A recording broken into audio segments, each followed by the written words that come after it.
It's been 25 years since the Suns had MVP Charles Barkley lead them to the finals. It's been 12 years since Steve Nash was awarded with his second MVP. And it's been 8 years since the Phoenix Suns made the postseason in general. But finally things are starting to turn around for the Suns after having a bad 8-year stretch of trying to stay in contention for a playoff spot.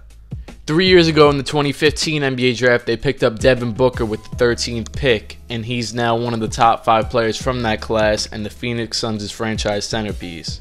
In this year's draft, they have a chance of picking another star player, although this time it's not with a late pick in the lottery, it's the number 1 pick.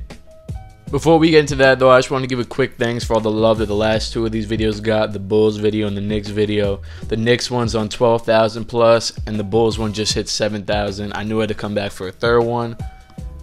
So without further ado, let's get straight into it.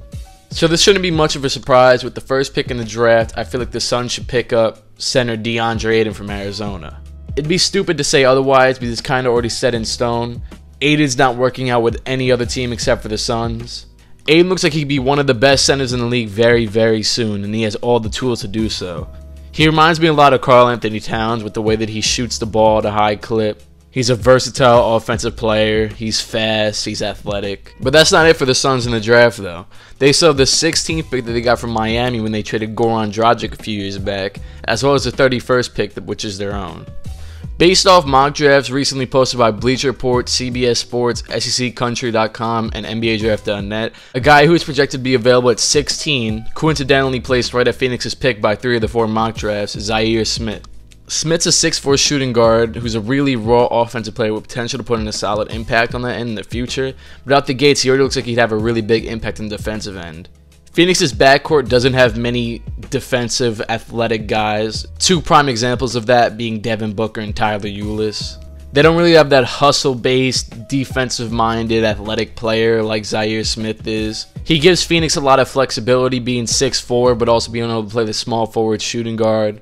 Phoenix ran Devin Booker a lot at point guard last season, so if they wanted, sometimes they could run him at point guard with Smith at shooting guard, as well as Josh Jackson at small forward. Opposing teams with really nice offenses probably wouldn't want to go up against the defense of Josh Jackson and Zaire Smith. And with the 31st pick, I think the Suns should go with a point guard because I don't have much hope in Tyler Ulis being a good rotational player for so long. There's a couple guys you could go with at 31.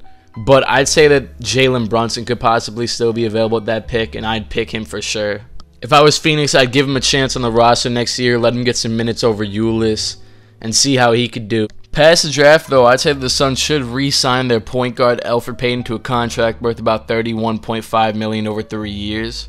That equals out to about $10.5 million per season. Phoenix stole Payton from the Orlando Magic at the trade deadline for just a second-round pick, and I could see him being a really solid point guard going forward for them. Payton still needs to improve his overall shooting, but in his 44 games with Orlando before he got traded to Phoenix, he showed flashes of being a decent 3-ball shooter, shooting 37% from behind the arc. It did drop off to 20% during his 19 games in Phoenix, but nonetheless he showed potential to be a solid shooter from behind the arc. He had a very solid few weeks this year in Phoenix, averaging 12 points, 6 assists, and 5 rebounds. I'd say the reasoning to sign him for a deal that's 3 years long instead of 4 years would simply be to just play it safe from a GM or president perspective. If Payton wasn't to work out, you wouldn't want to hold on to him longer than you have to. Devin Booker is not getting any younger, and neither will DeAndre Ayton. Considering that he got traded for a second-round pick, Payton's value isn't that high, so it shouldn't be too hard to sign him for 3 years instead of 4. The next step in free agency would just be to let Alex Len go. He was the 5th pick in the 2013 NBA draft, and since then he's done nothing that special. He's most likely a good enough center to still have a role somewhere else off the bench, but it doesn't make sense for Phoenix to bring him back when you already have 2 centers in DeAndre Ayton and Tyson Chandler, and you're paying Tyson Chandler a lot of money. And after all these moves, one more quick move I need to add in there is just releasing Devon Reed to bring the total players that Phoenix has down to the maximum of 15. It would be between him and Shaquille Harrison, but Reed only shot 29% from the field last season, so I'd go with him. Reed's deal provides a half guarantee for the 18-19 season, so he'd still be owed $650,000 and it'd be on the cap for the Suns. After all the listed offseason moves, Phoenix would just have $500,000 left in cap room. With the 15 players signed, they'd already spent $100,500,000, and the cap is $101 million. This does seem like a lot for a team that's still expected to be in the lottery, but this is mostly because of Tyson Chandler and Jared Dudley having pretty disgusting contracts. So the starting 5 for Phoenix going into the 18-19 season would be At point guard, Elfrid Payton. At shooting guard, Devin Booker. At small forward, Josh Jackson. At power forward, it could go two ways, but I'd just say Marquise Chris for the sake of the video. At center, DeAndre Ayton. And off the bench at point guard, Tyler Ulis, Brandon Knight, and Jalen Brunson. At shooting guard off the bench, Troy Daniels, Zaire Smith, and Shaquille Harrison. At small forward off the bench, TJ Warren, who could also start at power forward depending on what you want, and Jared Dudley. At power forward off the bench, Allen Williams and Dragan Bender. And at center off the bench, Tyson Chandler. Now, just like all these videos, there's no way for me to predict how Phoenix will play in the 2018-19 season. So regardless if DeAndre Ayton is or isn't the next Shaquille O'Neal, no matter if the Suns do or don't make the postseason, let's just move on to the 2019 offseason. In the 2019 offseason, the Suns will most likely have 13 players under contract. The Suns will have spent $76.7 million on those 13 players, leaving them with $31.3 million to spare. This is in large part due to $23 million freeing up after the expiring of Tyson Chandler and Jared Dudley's contract. But the only catch here is that one of the other guys to expire is Devin Booker. So of course Phoenix would re-sign Booker to a contract extension, and he'd pretty much follow the same exact mold that Wiggins and Embiid just signed their contracts for earlier last year. Booker would earn about $25.3 million for the 1920 season, all the way up to $33.3 million in his final 2022-23 season before entering unrestricted free agency. After the Booker signing, the Suns will only have about $6 million left to spend in 2019. So in that case, let's just move on to 2020. In 2020, the Suns will have under contract Devin Booker in his $27.3 million deal, TJ Warren's $10.8 million, Elfrid Payton's $10.5 million, DeAndre Ayton's $8.3 million, Josh Jackson's $7 million, potentially $2.5 million spent on the 2019 first rounder, as well as potentially $2.5 million spent on the 2020 first rounder. That may not be exact, but it's going to be around that, maybe $1 million up or $1 million down. Who knows where they'll fall in the draft, so it all depends. Zaire Smith's $2.2 million, Shaquille Harrison's $1.6 million, and Jalen Brunson's $1 million. This results in $73.7 million already spent in Phoenix's cap room that offseason.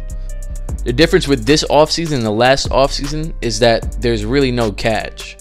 Phoenix doesn't have a major free agent that they need to re-sign, such as Devin Booker or DeAndre Ayton or Josh Jackson. Phoenix's free agents that season would be Brandon Knight, Tyler Ulis, Allen Williams, Dragan Bender, and Marquise Chris. So with that said, Phoenix would have $46.3 million open in their cap room. The Suns' young team could make the playoffs as soon as this season.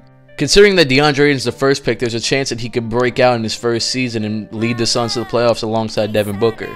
In this situation, they'd also have a ton of other young players that could be really nice as well, such as Josh Jackson, Zaire Smith, and Jalen Brunson. Regardless of whatever the Suns do in the seasons of 18-19 and 19-20, the Suns could potentially sign a star in the 2020 offseason that could either propel them from being in the lottery to the playoffs or the playoffs to contention. Look at the Boston Celtics, for example. The Suns could very easily follow in that type of path. Of course, they're two completely different situations and they can't be exactly the same.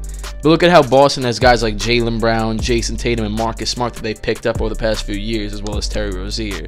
And then they go out in last year's offseason and sign Gordon Hayward. Looking at the Suns, they potentially have DeAndre Ayton as well as Josh Jackson and Devin Booker, and they could go out and sign their own star in the 2020 offseason. But of course, whatever the Suns should or shouldn't do, that's for you to decide, because this is just a result of the 2018 offseason. Let me know what you agree with or disagree with throughout this process. Let me know how well you think the Suns would do over these next few years. Let me know who you think they could sign in the 2020 offseason with that type of money. Drop a like if you liked the video. Share this with any Suns fans you know. But that's about it. Cut.